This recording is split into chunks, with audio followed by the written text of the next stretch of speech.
Secuestrado el 5 de abril de 1992. Llegaron militares a su casa, se lo llevaron y lo tuvieron 3 días encerrado en el sótano del CIE. Gracias, Gustavo, por estar con nosotros. Alberto Fujimori ha dicho hoy que no ordenó la detención de nadie, que él no sabe a quién detuvieron esa noche, que estaba, como ha dicho, en la vorágine de los acontecimientos y no recuerda nada y no sabe nada. ¿Puede ser cierto esto? ¿Puede ser cierto que Alberto Fujimori no supiera que estabas detenido en un sótano en el CIE?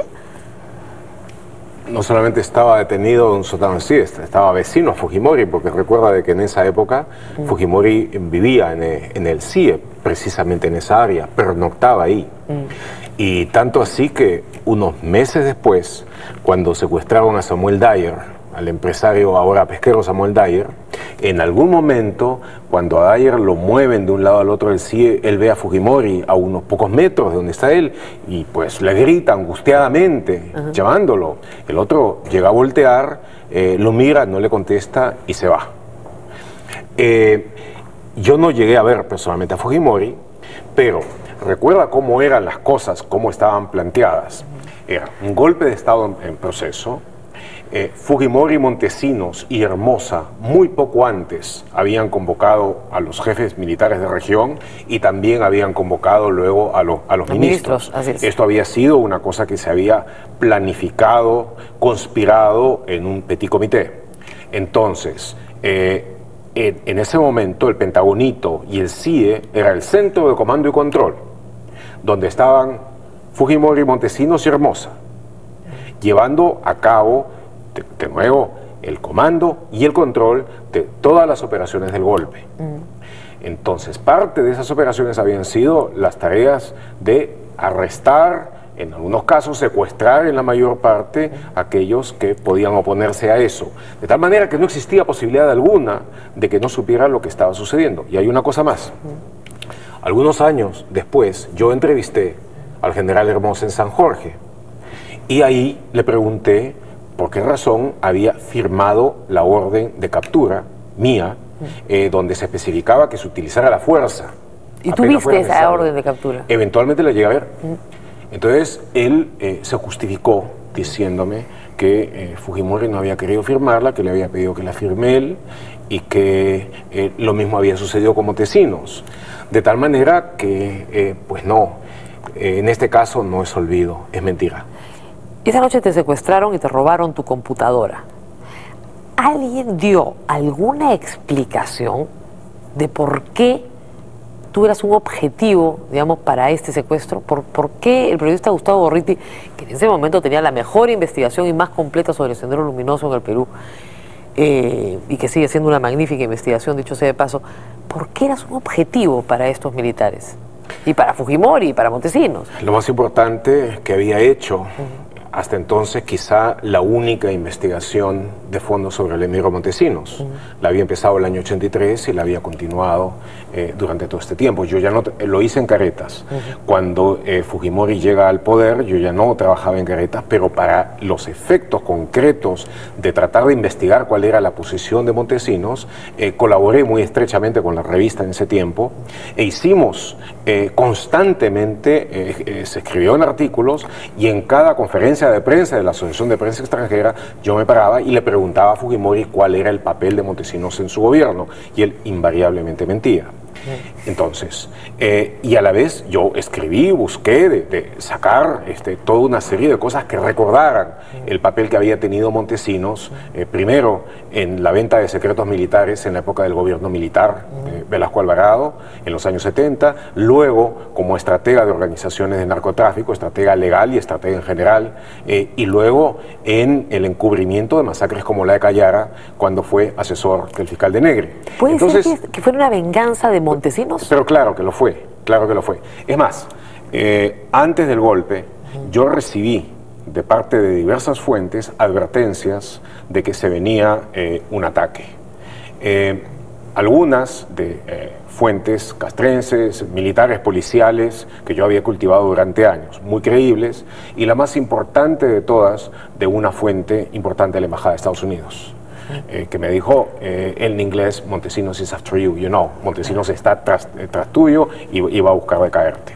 Entonces, eso yo ya estaba prevenido, tenía algunos planes de contingencia preparados, y en el momento en que hubo el golpe y además vi que había habido vigilancia sobre mi casa, supe lo que iba a venir. De tal manera de que eso estuvo muy claro. Fue un intento de venganza de Montesinos, pero que contó con la aceptación de Fujimori. Fujimori no solamente era en ese momento el jefe supremo de la Fuerza Armada, en su condición todavía de presidente de la República bajo la Constitución, sino que en esa condición jefaturaba el golpe y era él el que daba las órdenes. Durante los días que estuviste encerrado en este sótano, ¿se te hizo un interrogatorio? ¿Hubo alguna pregunta, alguna explicación? Primero, cuando fui capturado en casa, eso fue una operación militar, donde entró lo que yo entonces llamaba el Escuadrón Pollada, el Grupo Colina finalmente.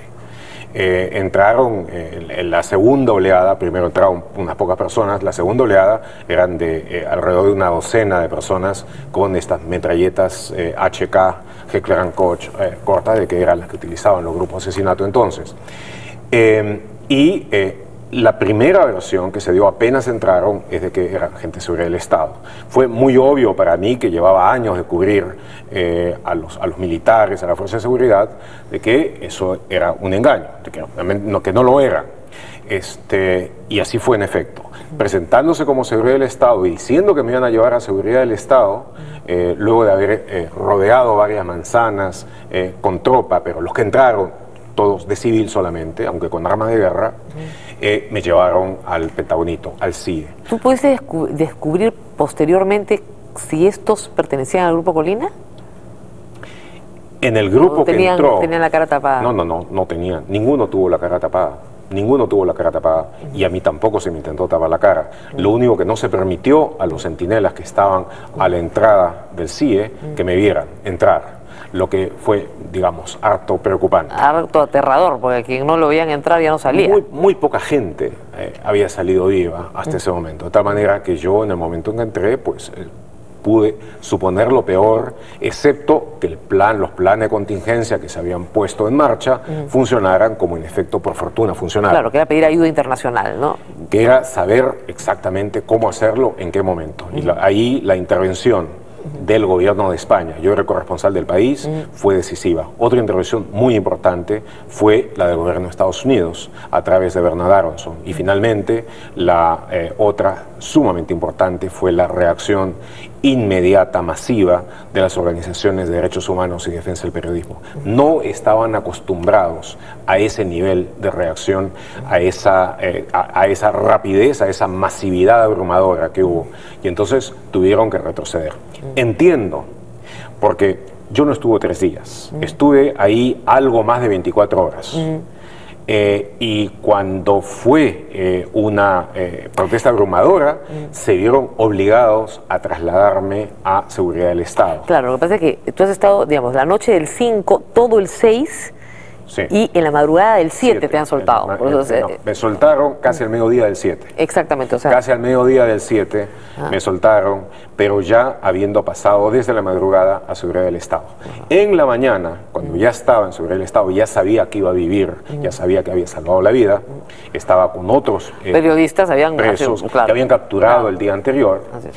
Me llamaron a la Ricote y ahí estaba el general Quetín Vidal, que digamos con el tipo de modales que conocemos, dijo que Montesinos había tratado de que se me acuse por terrorismo y de que él había dicho que de ninguna manera, que no había, de que era una acusación descabellada y de que él me soltaba inmediato y de que el otro había insistido para que eso se hiciera así.